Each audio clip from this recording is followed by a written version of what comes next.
Ce mercredi 8 février, la bande à Fifi est de retour sur grand écran, avec Alibi.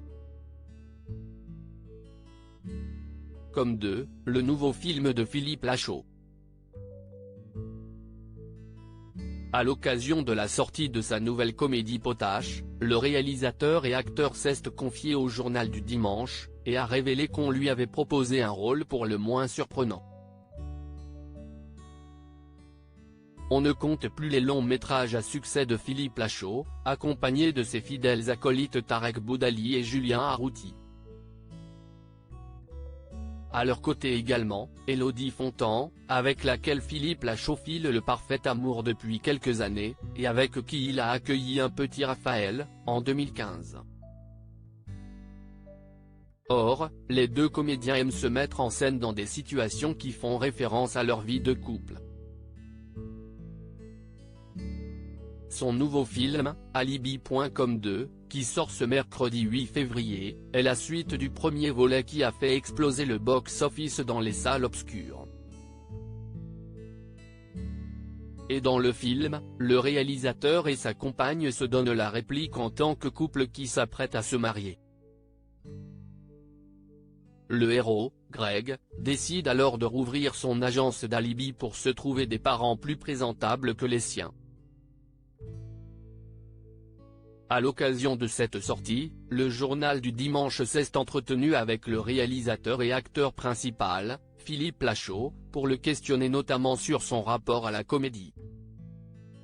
« J'étais surpris qu'on pense à moi dans son nouveau film Alibi.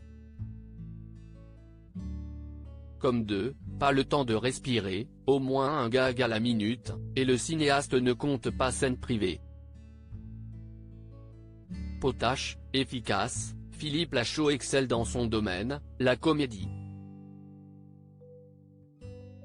Très vite, le Journal du Dimanche a donc soumis l'interrogation: pourriez-vous vous essayer à un registre plus dramatique ?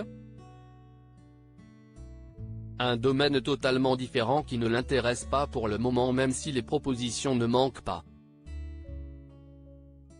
Je préfère me cantonner à mon rôle.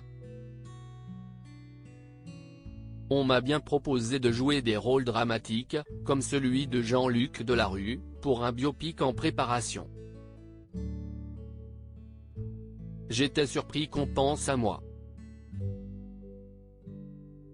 J'ai beaucoup hésité, confie-t-il, avant d'ajouter: je me suis demandé si c'était le moment de faire un truc radicalement différent, qui parle de décadence, de drogue, de noirceur derrière l'image publique de gendre idéal. La réponse est non. Jean-Luc Delarue est décédé le 23 août 2012 des suites d'un cancer du péritoine et de l'estomac.